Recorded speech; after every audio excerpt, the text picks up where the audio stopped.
My name is Gabriella Miller. I'm 45 years old. 19 years ago, I was a girl from the suburbs of Iowa, carrying simple dreams into a marriage with the man I believed was the love of my life, Mason. He was 2 years older than me, a former college classmate who always knew how to make me laugh and feel loved, at least during the first few years. Back then, I had nothing but a bachelor's degree in education and a heart full of hope. We moved to a small town in Oregon where Mason got a job at a construction company, and I became a full-time homemaker. Not because I didn't want to work, but because Mason once held my hand and said, "I want you to stay home and take care of our home. I'll handle the rest." I believed him. I believed him enough to give up the teaching opportunity I had dreamed of since I was 15, just to build a family life I thought would make me happy. In the early years, Mason was a wonderful husband. He brought home flowers every weekend, often hugged me from behind while I was cooking and whispered sweet things like, "I'm so lucky to have you." I remember those autumn afternoons clearly, when we picked apples in the backyard, laughing and playing like two kids. But then, somehow, Mason's smile began to fade. He started coming home late, talked less, and the tenderness in his eyes disappeared. I used to tell myself it was just work stress, but after 5 years that change didn't feel temporary. It became a part of who he was. I remember once, dinner was late because the oven broke. Mason slammed his keys on the table and said coldly, "You can't even cook dinner? What do you do all day?" I stood frozen in the kitchen, still holding the burnt cake spatula. That sentence felt like a blow to the dignity I had clung to for years. From then on, the sarcasm and the disdainful looks became routine. He stopped asking if I was tired, stopped caring about the meals I worked hard to prepare. Mason began comparing me to other women, his beautiful, successful coworkers. "Why don't you learn something from other wives?" he once said during an argument, when I simply asked him to come home earlier for dinner. We never had children. I used to think it was a regret, but over time I began to see it as a blessing. I didn't want a child growing up in a home where love had been reduced to scraps. Every morning I woke up early to make breakfast, do laundry, clean every corner of the house. A 3-bedroom home, Mason said, was too big for a woman who doesn't earn a dime.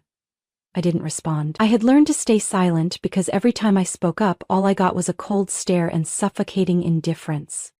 I used to think if I tried hard enough he would become the man he used to be. But the harder I tried, the smaller I felt in the very home I worked so hard to build. I lived like a shadow in our marriage, always asking myself where I went wrong. Was it because I didn't make money? Or because I was no longer the young woman he married? Then one day while I was scrubbing the floors, Mason walked past me without a glance and muttered, "If you can't do anything else, at least clean the floor properly." I gripped the mop handle tightly, my chest tightening. I didn't cry, I didn't react, but something in me shifted. A tiny seed of awareness began to grow. And I knew one day that seed would grow into a decision Mason would never see coming. After that moment, I began observing him more closely. I stopped quietly enduring. Instead of worrying about pleasing a man who had become distant, I silently took note of every little sign. The way he smiled at his phone. The nights he claimed he had to work late but came home smelling of unfamiliar cologne. And the unexplained charges on our bank statements. Mason used to be ambitious, at least in the early years. He worked for a small construction company in Eugene, Oregon, where we lived, and often bragged about becoming a manager within a few years. But that promise stayed a promise. After 5 years, Mason quit because he didn't fit the company culture. Then, a year later, he quit again because his boss was too old-fashioned. Eventually, I stopped asking why. Every time he came home with that cold expression and the words, "I quit," I just pressed my lips together and quietly adjusted the household budget. There was a time we had to sell our old car to pay off credit card debt. I started cutting back on meals, replacing steak with lentil soup and toast, trying to make sure Mason didn't feel the pressure. I even tutored neighborhood kids in the evenings to make a little extra money, but it was never enough to cover the months he was out of work. He never asked if I was tired, never knew that I sometimes slept on the sofa because I didn't have the strength to climb the stairs. Then last summer, Mason got a new job at a local real estate firm. The salary wasn't high, but he could earn commission if he made sales. He seemed different, dressed sharper, started wearing cologne he once called unnecessary. He even bought an expensive watch and said it was to impress clients.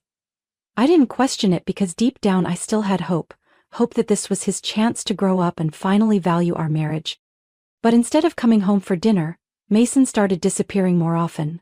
Some nights he said he had to meet a client at 8 p.m., other times it was a networking event. I quietly made my own plate, sat by the window looking out at the empty street, listening to the ticking clock counting down the days of a crumbling marriage. One night while arranging flowers in the living room, one of the few things that brought me peace, Mason came home late looking excited. As he took off his shoes he said, "I closed a deal with a potential client named Ava. She's a big investor, probably coming back." When I asked, "Who's Ava?" Mason just waved it off, "Just a client, don't overthink it." But I couldn't stop thinking. Because that night, while picking up the clothes Mason left on the chair, I found a receipt from a fancy downtown restaurant, a place we had never gone together because it was too expensive. I started looking into things, not in dramatic movie-like ways, but with the quiet patience of someone who had grown used to listening in silence. I tracked receipts, his absences, even the moment he changed his phone password without telling me. I didn't tell anyone, not even my sister in Seattle. I felt ashamed, as if the cracks in my marriage were entirely my fault. One night I woke up and heard Mason chuckling softly while texting. The glow from his screen lit up his face. A face that no longer looked like the man I once loved, but a stranger. Cold, secretive, living a life I was no longer part of. I wondered if men, when they fall short of success, try to cling to something else to feel important again. When Mason was no longer the provider, did he need to be desirable to someone else to feel worthy? Whatever the reason, I was too exhausted to keep making excuses for him. Love should not make someone feel small every single day. That night I opened the drawer and took out a folder I had prepared long ago, something Mason never knew about. I looked at the printed pages, my heart heavy, but no longer trembling like before. The divorce papers were still blank, undated. But I knew that the moment I picked up the pen to sign them would be the moment I chose myself again. I tucked the folder into the secret pocket of my handbag where Mason never looked. To others, it might have just been a few meaningless pages, but to me, they were a shield. The one thing that made me feel like I still had some control in a life that had grown so unfamiliar. I hadn't signed yet, nor did I plan to file them just yet. But knowing I could, at any time, helped me sleep through those long nights Mason didn't come home. I thought my life would continue in that haze of doubt and waiting, until a phone call from my mother changed everything. It was a Tuesday afternoon. I had just brewed a pot of tea when the phone rang. The screen showed Mom, just like always. Her voice came through the speaker, still warm as ever, but today it held something else. Excitement. A hint of emotion. "Gabby," she called me by my childhood nickname, "do you remember the forest property up north that Grandma left behind?" I paused. "Yes, I remember, the one with the old wooden cabin, right?" "That's right," my mother replied, then hesitated. "She transferred the deed to you when you were 30. She did it because she believed you were the only one in the family who truly valued what matters." I sank into the chair, heart pounding. I remembered those childhood summers there, the sound of birds in the trees, the scent of wild grass and Grandma's cornbread. But I never thought it would become something this important. My mom continued, her voice lower now. "Last week I hired someone to appraise the entire property, the lakeside part and the mountain edge. Gabby, you won't believe it, the land is now worth nearly $7 million. My mouth dropped. "You said how much?" $7 million, maybe more if you sell during peak season. And if you count the little house in the city Grandma bought under your name when you graduated, you've got almost $9 million in real estate." I sat there, still holding the teapot that was growing cold, my mind swirling. Mason didn't know about this. I had forgotten about it myself. I never thought I'd need it. I had loved Mason so much I was willing to erase my own worth just to keep him. My mom gently added, "I don't trust Mason, I never have. But I trust you. And you should know, everything is in your name. No one can touch it unless you allow it." I thanked her, then sat quietly long after the call ended. Her words echoed in my mind like a wake-up bell. I had lived all these years thinking I had nothing, no career, no value, no future. But it turns out I had everything.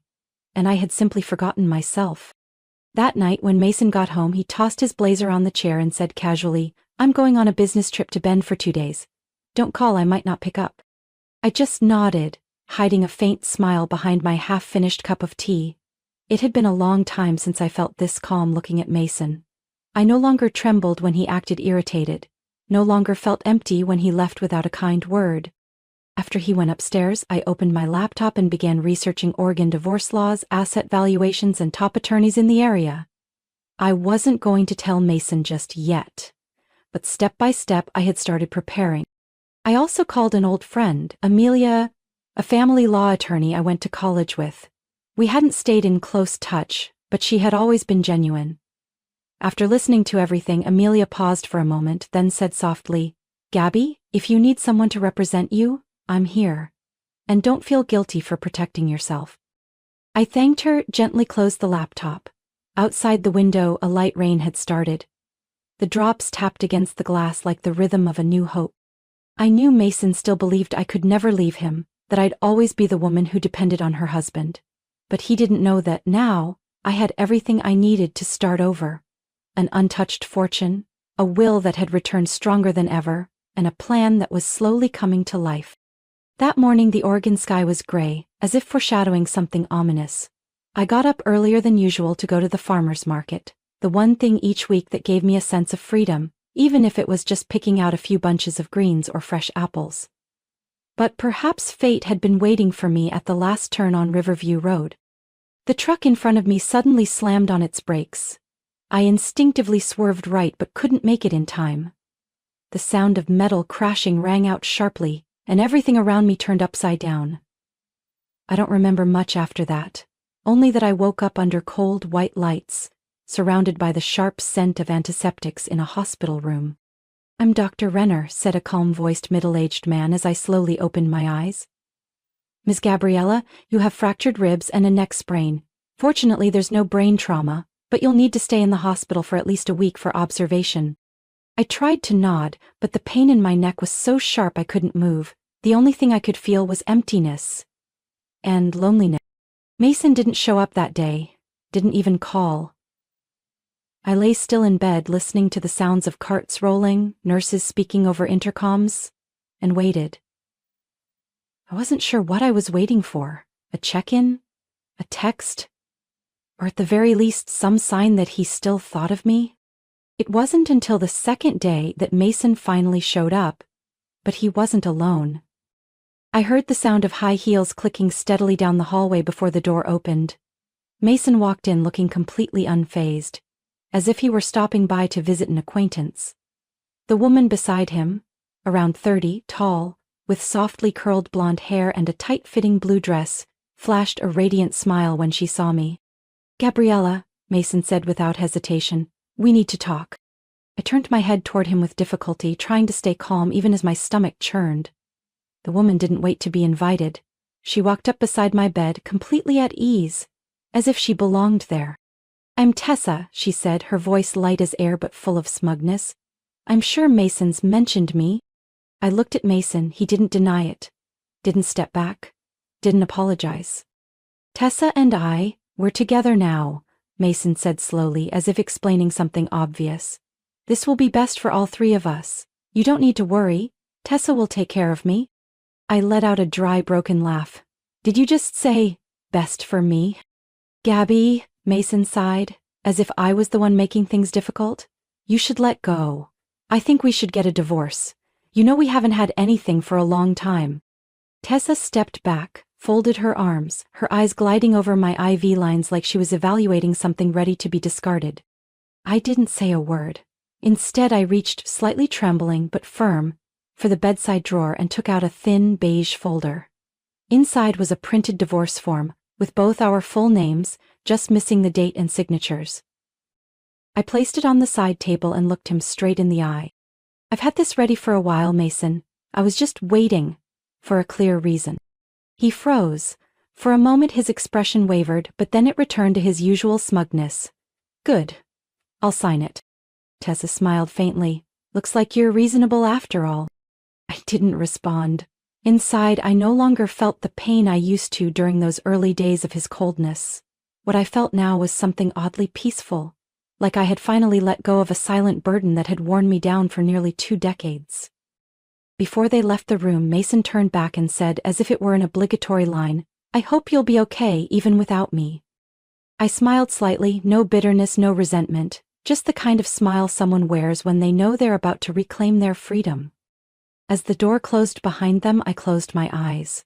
One chapter had ended, and I knew the next one was about to begin. Not just with the divorce, but with a truth Mason had no idea about. I was never as empty-handed as he believed.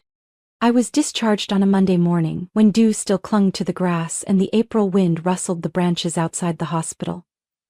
The first thing I saw when I turned on my phone was a message from Amelia, my lawyer. She had messaged the day before, "Mason just filed for divorce, but don't worry, I handled it exactly as planned." I smiled, a rare one after so many suffocating months. A week before the accident, Amelia and I had quietly filed a motion to reject any unilateral divorce filing at the county court. It was a precaution in case Mason tried to run off without having to split assets. At the time, I wasn't sure if I'd need it, but now, it turns out my instincts had never been wrong. At 3 p.m. my phone wouldn't stop ringing. I saw the caller ID, Mason, and waited until the fifth call to answer. "Gabby, where are you? Why was the divorce filing denied?" he barked. Not a single word of concern, not even a question about my health after getting out of the hospital. I held the phone slightly away from my ear, as if his tension might seep through the screen. "Oh, that," I replied calmly. "You must have forgotten. Every time we argued in the past, you always threatened divorce. I just wanted to make sure that if you ever actually filed, I'd be ready." "Ready for what? Are you kidding me?" Mason nearly shouted. I kept my tone steady on purpose. "I think it's best we work through our lawyers. Joint assets, separate property, division. Just follow the law." There was silence on the other end. Then Mason spoke again, his voice no longer harsh but tinged with underlying worry.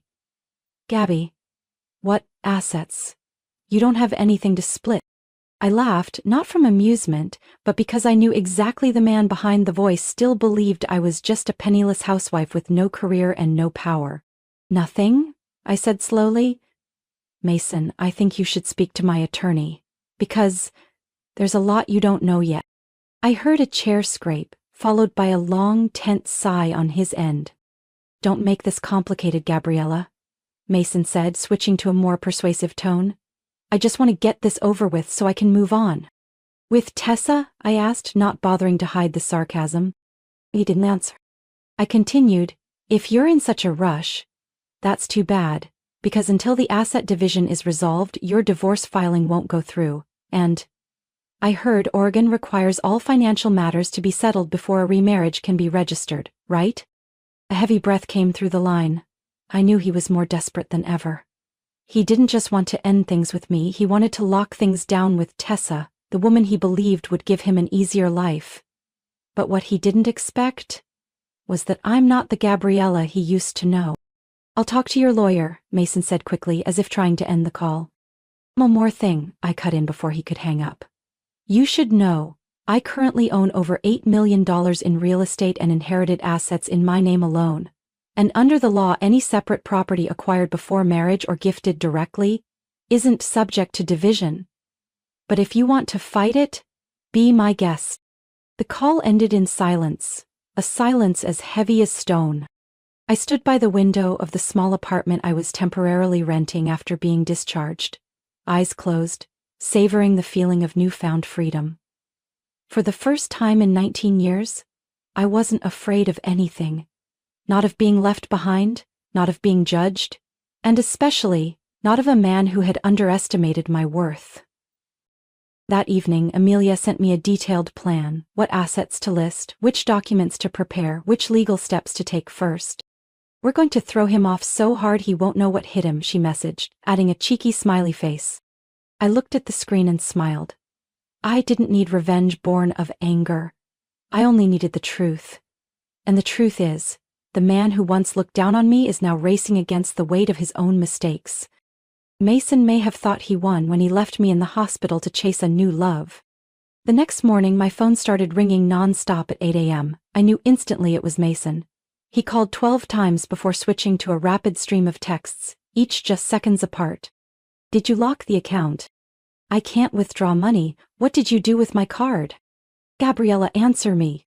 I let out a long breath. Every word flashing on the screen only made me more certain I was right to notify the bank to freeze withdrawals from our joint account while I was in the hospital. Before I was discharged, I'd requested to fully separate the accounts and cancel his secondary card. Mason wasn't notified because everything was under my name. At the time, it felt like a precaution, but now his reaction proved he didn't just want out of the marriage, he wanted to take what didn't belong to him. The doorbell rang at 10 a.m. I opened the door and almost choked up at the sight of the woman standing in front of me. "Oh my God, Gabby. You look so thin," she said, then wrapped me in a hug. "Ali?" I stepped back in disbelief. "You really flew in from Denver?" Allison, my best friend from college who I once thought of as a sister, stepped into the apartment with a gift bag, and that familiar magnolia perfume.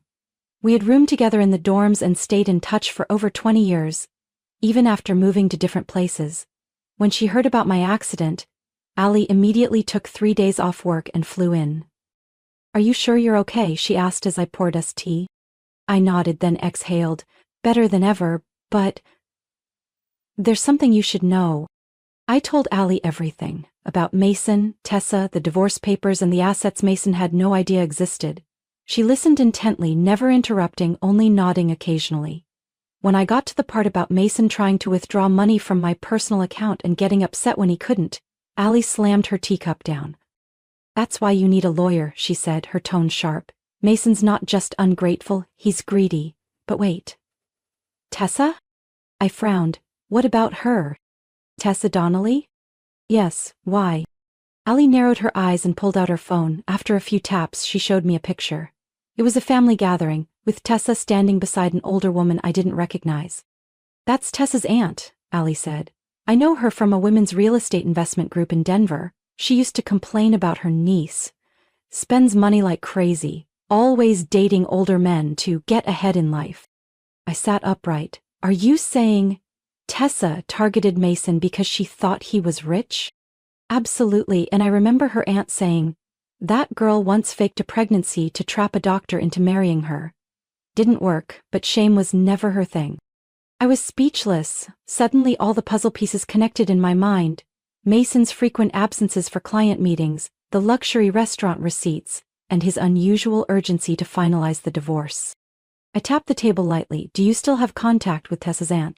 "Yes. What are you planning?" I looked at Ali, calm but resolute. "Start gathering evidence. If Mason thinks he can secretly funnel money to Tessa, or hide the fact that she lied about a pregnancy, then he clearly doesn't know who he's dealing with." That very afternoon, Ali and I met with my lawyer, Amelia. After hearing the story, Amelia smirked slightly. "If what Ali says checks out, we can expand this case to include financial abuse and fraud. Tessa's not walking away clean." Ali added, "I can schedule a meeting with Tessa's aunt this week. I think she'll cooperate if she knows her niece is about to ruin another person's life." I nodded. "Good. I don't want this to drag on, but I'm not walking into any traps either." That night, I received a text from Mason. "Tessa might be in some trouble. Can you withdraw the filing? We can talk it over like adults." I looked at the message, not even tempted to reply. There was no regret left in me, only clarity. The game Mason and Tessa started was no longer in their hands. The meeting took place on a Friday morning at a private restaurant on the top floor of a boutique hotel in Portland. I had asked Amelia to choose the location for its privacy and formal atmosphere, the kind of setting I knew would keep Mason and Tessa from acting out. When I entered the private meeting room, they were already seated across from each other at a long oak table. Tessa was just as made up as ever, but there was a flicker of worry in her eyes this time. Mason avoided looking at me, nervously fiddling with his water glass. Amelia sat next to me, set down her briefcase, and looked directly at them. "Thank you for coming. Today we're here to discuss the terms of the asset division and issues arising from the divorce process between my client Gabriella Miller and Mr. Mason Miller." Tessa scoffed and leaned toward Mason, whispering, "I thought you said this would be easy." I tilted my head and offered a polite smile. "It will be easy. We're starting with the truth." As soon as I finished speaking, the door opened again. Ali walked in carrying a large envelope, followed by a familiar older woman, Mrs. Marianne Donnelly, Tessa's aunt. Tessa immediately jumped up, her voice panicked. "Aunt, what are you doing here?" Mrs. Marianne took a seat on my side of the table, placing the envelope down. You know exactly what you've done. But if you're going to turn someone else's life into your personal profit scheme, I can't stay silent anymore. I nodded in gratitude, then signaled Amelia. She opened the envelope and pulled out a series of high-resolution photos. Tessa entering a hotel hand in hand with another man, not Mason. Some pictures were in daylight, others at midnight. Additional photos showed Tessa at a bar, cozying up to a group of sharply dressed men, laughing and flirting. Mason visibly paled. He turned to Tessa, eyes wide. Tessa, what is this? Tessa stepped back, her voice trembling. They're just friends. Friends, Ali cut in. In 1 week where she claimed to be on business, I counted at least 3 dates with 3 different men, and according to her aunt, this isn't the first time Tessa's pulled something like this. Melia presented another document. A statement from Mrs. Marianne confirming that Tessa had once tried to trap a doctor into marriage by faking a pregnancy. I crossed my arms and looked straight at Mason. And you still planned to marry her? That was fast considering you're not even divorced yet. Mason clenched his fists and said nothing. Tessa looked like she could barely stand, her eyes darting between me, Ali, and her aunt. Finally, she collapsed into her chair, mumbling, I'm sorry, I'm not pregnant, I needed someone who could take care of me. I'm tired of struggling.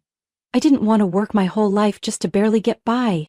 You plan to live by deceiving others? Amelia asked, sarcasm dripping from her voice. No, it's just, I thought Mason had money. I thought he'd give me an easier life. Mason looked at Tessa with a disgust I'd never seen before. Maybe, for the first time, he realized he had walked right into a glittering trap. Regarding the assets, Amelia said, steering the conversation back, my client has prepared full documentation proving that the inherited properties, both before and during the marriage, are in her name and not subject to division. However, per Oregon law, any joint contributions during the marriage will be reviewed in court.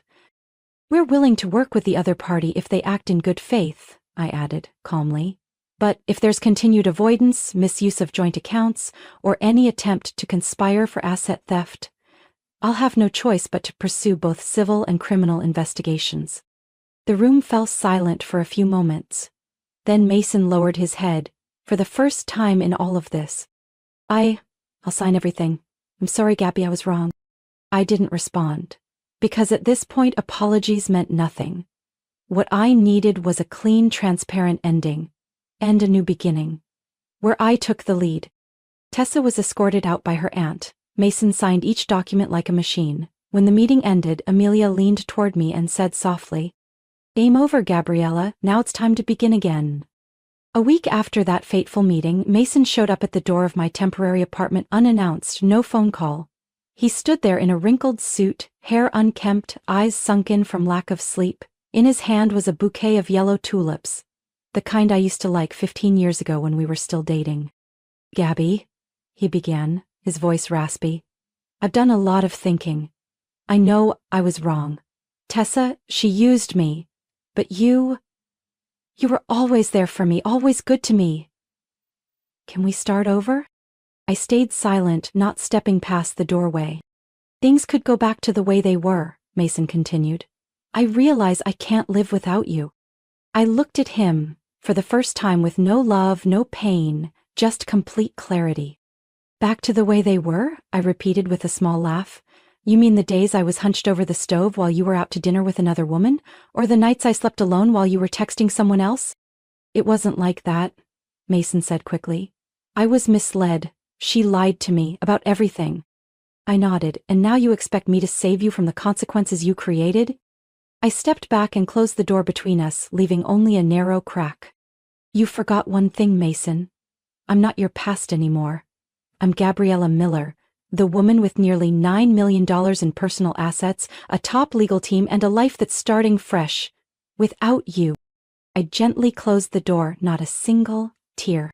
News of our divorce quickly spread in the local real estate circle. Not because of me, but because of Mason. An employee at his firm leaked photos of documents showing he had used the company's account to pay for dates with Tessa. The company launched an internal investigation. Within 3 days, Mason was fired for ethics violations. Without steady income, he was forced to move out of his upscale apartment and back in with his parents in Spokane. But once his family found out he was facing a civil suit and owed me a large settlement for fraudulent behavior, they declared they could no longer support him. They even sent a separate attorney to request removal of their names from a prior loan guarantee. And Tessa? After that confrontation, her aunt contacted her mother, a retired elementary school teacher, and told her everything. A week later, Tessa was pulled out of college, had all her credit cards cut, and was made to work at the family bakery in Idaho. According to Allie, Tessa now wakes up at 4 a.m. every day to knead dough and deliver pastries. Every dollar she earns is withheld to repay the court-ordered settlement. I didn't feel joy from that outcome, nor did I gloat. I just knew that in the end justice didn't need to be loud to be real. Amelia called me Thursday afternoon to let me know all legal proceedings were finalized. Mason had signed the agreement to divide all joint assets heavily in my favor, and had withdrawn all counterclaims. I was officially free, legally and emotionally. That evening I sat alone on the balcony of my apartment, glass of wine in hand, watching the city lights flicker in the distance. There was no one speaking beside me, no dinner to rush, no footsteps returning home heavy with tension. Just me. And peace. I thought about the years that had passed, the skipped meals to pay bills, the sleepless nights waiting for Mason to come home, the condescending looks because I was just a housewife. Now, all of that belonged to the past. I had finally done something I once thought impossible, let go of the person who hurt me and held on to the one who never left, myself. And that was the most valuable thing my marriage ever gave me. 2 months after the divorce was finalized, I left Portland. Not because I wanted to run from old memories, but because I wanted to begin a completely new chapter. In a place with no trace of Mason, no rooms that had witnessed my tears, and no more cracked silence between two people who used to call each other husband and wife. I chose Crescent Lake, a small town tucked between pine forests and Oregon's deep green mountains. Not too far from the city, but quiet enough to hear birdsong every morning and the breeze drifting through the porch rafters in the afternoon. With a portion of the assets I kept, I bought a 2-story wooden house, nestled behind maple trees, with a wide porch and large windows that welcomed the sunlight. Allie was the first to move in with me. We didn't live like a couple, but like two women who had weathered storms and finally found each other in a calm place. Allie had just left a 10-year relationship she described as so peaceful it became dull. She told me, "I don't know exactly what I want, but I know one thing for sure. I don't want to keep living like I'm waiting for someone else to show up and make me feel whole." We shared the housework. I cooked, Allie cleaned, I tended the garden, she picked music and played it every morning. On sunny days we biked to the farmer's market to buy fresh flowers, fruit and handmade bread from a sweet elderly woman named Marge, who always smiled and winked, saying, "You two are exactly the kind of independent women I admire." We made it a point to travel at the end of each month, sometimes just a short trip to Florence Beach, other times a relaxing night at a hot spring cabin. No tight schedules, no one to report to, and certainly no sighs from someone who didn't value us. I started cooking again, but this time not to please anyone. I experimented with dishes I'd always wanted to try but had been told were too fancy or too expensive. Allie would often stand behind me with a glass of wine in hand, watching like I was putting on a private show. One time she laughed and said, "I've never seen anyone fry fish while wearing a floral dress and pearl earrings like you do." I winked. "I'm not frying fish, I'm creating art." Over time I realized something important. Freedom isn't about how much money you have, it's about living the way you want without needing permission. Every morning when I opened my eyes, I knew I could choose what to wear, what to eat, what to do, and most importantly, who to live for. And that person, first and foremost, had to be me. One evening we sat on the porch, under blankets, sipping cinnamon tea as the early autumn breeze played with our hair. Allie rested her head on my shoulder and asked, "Do you think if Mason hadn't changed 5 years ago you'd be living like this now?" I was quiet for a moment, then answered softly, "Probably not. I might still be cooking dinner every night, but in the kitchen of a cold house. I might still be smiling, but it would be the kind of smile that hides the feeling of being forgotten." Allie took my hand and gave it a gentle squeeze. "Then maybe losing something is the best way to find yourself." I nodded. I used to fear being alone, used to think that without a man beside me, a woman somehow lacked value. But it turns out, it was in the quiet moments by myself that I heard my inner voice the clearest. We decided to plant a flower garden in the backyard and build a wooden bookshelf for the little reading room by the window. I also began writing a blog, sharing recipes and my journey of starting over, not for fame, but to tell other women that it's never too late to change course. One October afternoon, with sunlight streaming through the pine trees and painting everything in soft gold, I sat at my desk, writing the final lines of a blog post titled, "Alone, but not lonely." I looked up and out the window where Allie was watering lavender. She turned, lifted her arm to wave at me, her smile as bright as the sunshine.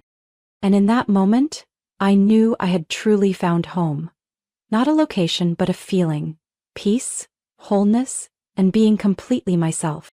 From my own story, I realized that freedom and happiness don't come from holding on to a person or a marriage that's already crumbled, but from having the courage to walk away, even if it means walking alone.